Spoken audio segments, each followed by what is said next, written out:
also come. And I request Dr. Badri Datta, who is again our member of the TC, to come over.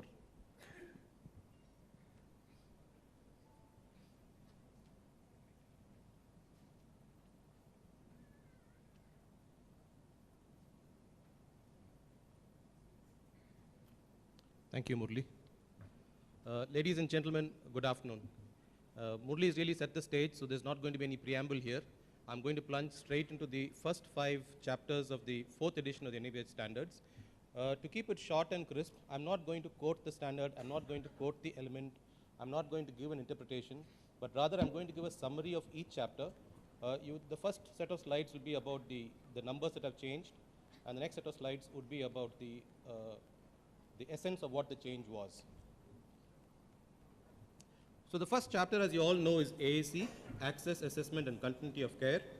So we had about 10 elements that got added on to the overall set of elements, while the number of standards remained the same.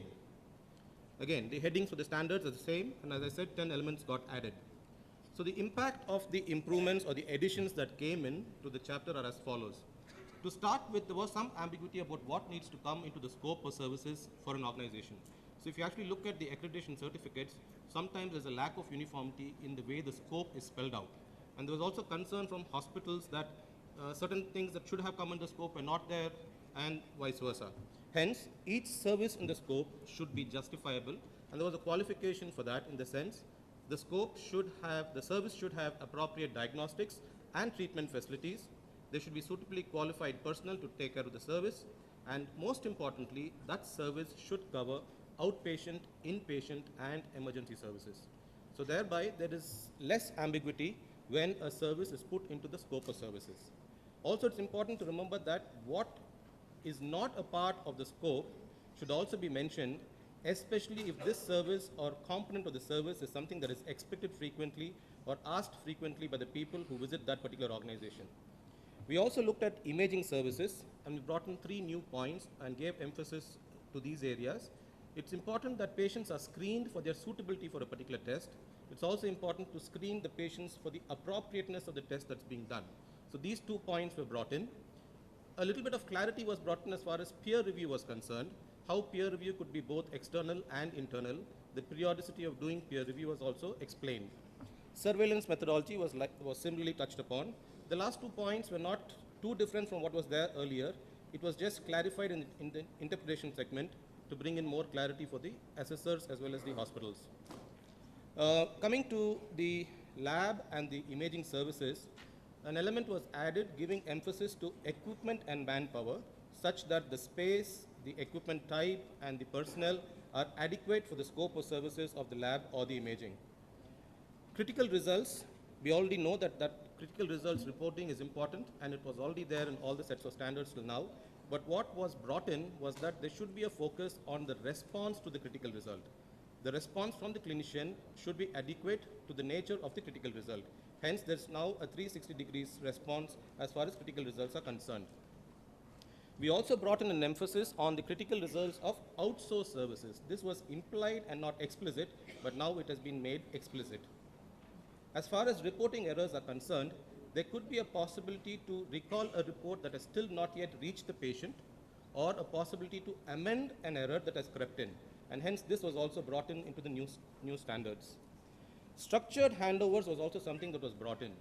At all transitions of care, whether it is a healthcare medical professional, nursing professional, or anybody else, transitions should be looked at, and hence handovers were emphasized upon.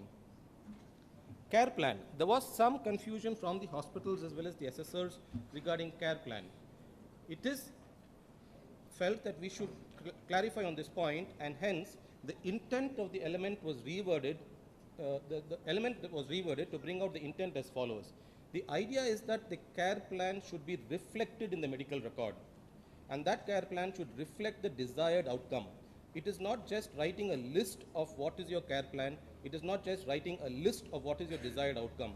It is a fact that the care plan could keep changing while the patient is in the hospital, and hence the medical records, what it contains, should reflect that changing care plan. Coordination of care in terms of timelines was also emphasized. We do know that patients have a problem when timelines change, care could be discontinuous, and hence this has to be a monitoring of timelines in coordination of care, act on delays, inform the stakeholders, including the clinicians as well as the patients, about the reasons for the delays and how the plan would be still effective despite the changing timelines. A new area that was brought in was that patient care access is prioritized. So whether it's an OP setting or an IP setting, a more sick patient is seen first. It's something that most of us do, but some consciousness needs to come into this, some effort needs to be focused here, and hence that's been brought out as an element. Early warning system, we had a presentation in the morning from one of the hospitals. I think that was very well presented there. So basically we're looking at picking up patients at the time when some kind of deterioration just creeps in, rather than wait for a full collapse to happen.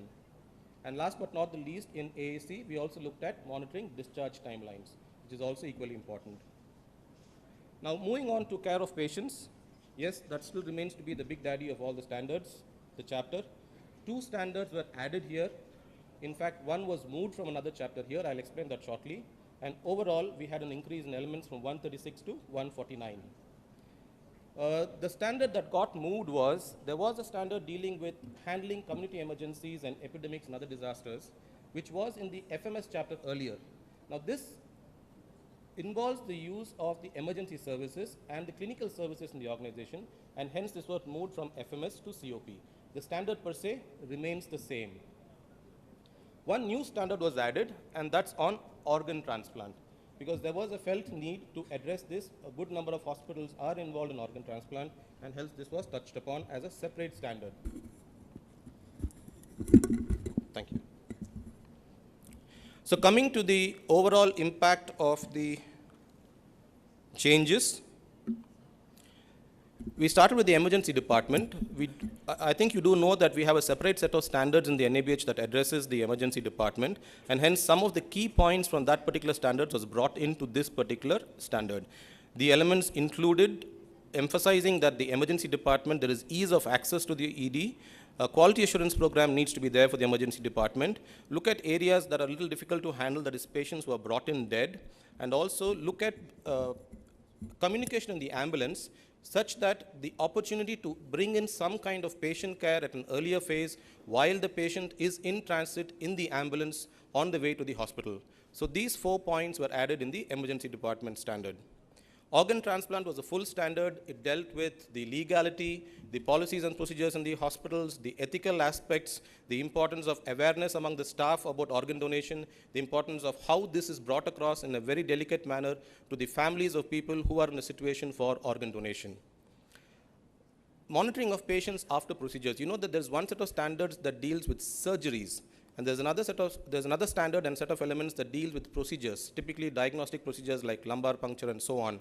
So monitoring patients after procedures is also important, vis-a-vis the way we monitor patients after a particular surgery. So that was again explicitly brought out in the standard on procedures. Disaster management, I already mentioned that to you. Counseling of patients in the ICU setting, a lot of emphasis was brought in there. The element was strengthened on this particular point. Hospitals and assessors also had a little bit of difficulty as far as blood transfusion consent was concerned. So there was some clarity that was brought in here as far as consent for blood transfusions. So the consensus and the standard element now asks for transfusion blood consent, which could be valid for that period of admission. And that period of admission could be actually defined by the hospital. And for those situations where recurrent transfusions are required, the hospital could go in for a one-time full consent and then have an endorsement every time the transfusion is repeated in a cyclical manner. So that could help the hospitals as well as the assessors in implementation and assessment. Consent for moderate sedation was emphasized on. The reasons for restraint again was given a little more emphasis. Functional rehab, reassessment was touched upon with little more detail, which was not there in the earlier set of standards. As far as pain management was concerned, the concept of initiating and titrating management based upon the need and response of the patient had to be brought out. Moving on to management of medication, not too many changes, 3 elements were added. Most of the changes actually came into the interpretation area to bring in a little more clarity and to raise the bar through that. So if you look at the changes that came in, we looked at inventory management and strengthening the inventory management. So it's not just plain inventory management in the pharmacy per se. At every location in the hospital, in whatever extent the medications are being stored, there has to be adequate inventory management there as well. look at all areas in the HCO and give a lot of importance to stockouts even in the peripheral areas. Physician sample was something that was not coming into the net of safety, and hence the standards has brought this in as well this time. It is, again, a beginning, so don't be alarmed too much by the fact that this is going to be a difficult area to address. It is just that some consciousness needs to come into the hospital that physician sample is an uncharted area, samples are lying unattended most of the time, expiry is an issue, misuse is an issue, pilferage is an issue. So we need to look at this, and then when physician samples are used, they need to be used in a planned manner. So that consciousness needs to come in, and it's only a beginning as far as physician samples are concerned. Prescriptions have to be in capital letters. Murli just touched upon that. Frequently, there is a misconception that LASA drugs is just a list. The emphasis and clarity has brought in that LASA drugs is in relation to the hospital's own formulary, and this was clarified.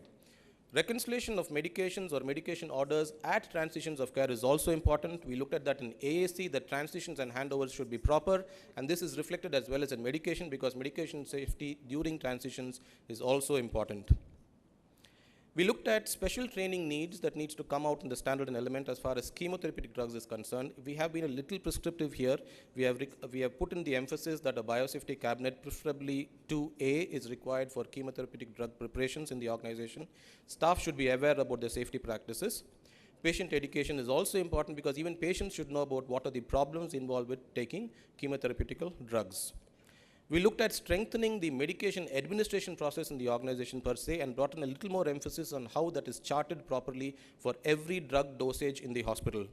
And on the bigger picture, we looked at medical supplies, which includes those items that we don't look at generally, that is the items that don't come under drugs or implants. So they could be catheters, they could be any kind of tubings that are used in the organization. Even these need to be looked at in a safe manner.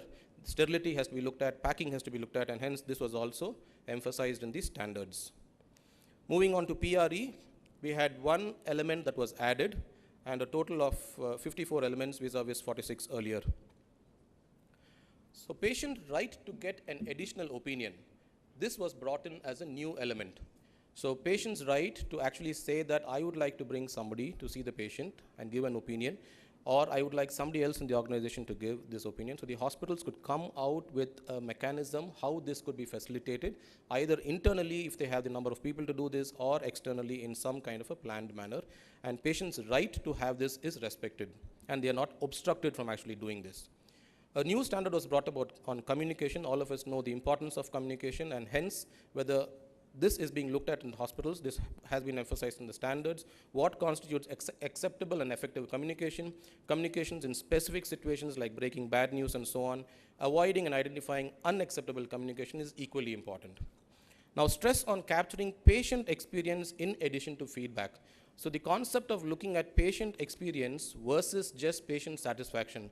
So to bring in an element of raising the bar here, perhaps hospitals need to start looking at patient experience and not just feedback. Patient educational need identification and addressing this, yes, world over, this is an important aspect of patient care. So patient education needs to be customized to what their individual clinical needs are, and that has again been brought into the standards. Moving on to HIC, we had 3 elements which were added. Clinical privileging of the infection control nurse. This was not explicit earlier, and this is an area that needs to be strengthened. Nurses need to be empowered to do what they need to do. That was already brought in the earlier standards, and the emphasis as far as infection control nurses and what they can actually do, how they can monitor, how they can escalate, how they can actually be empowered to stop a wrong practice, that is being brought out in this particular element. Rational and safe use of disinfectants, a little bit of emphasis on what was already there, that the different disinfectants in the different situations in the HCO need to be very explicit and clear. Enhanced participation of all the stakeholders within the HCO by sharing the infection control data, whether it is compliance to practices, whether it is outcome monitoring, whatever, all levels within the organization need to be informed about the data as far as HIC is concerned. Promote rational use of antimicrobials and monitor its usage. Again, we just raised the bar. We had this already as a requirement earlier. We introduced another element as far as monitoring of multi-drug resistant organisms, infection containment during such situations as a separate element. Improved patient safety due to predefined informed use of reuse devices. I think you all had a discussion yesterday. The main thing that was brought in here is that the patient also needs to be informed about which are the situations in which reuse devices are actually being done, and this reuse is done in a thought out, safe manner. And that, ladies and gentlemen, in a nutshell, is what happens in the first 5 chapters. Thank you so much.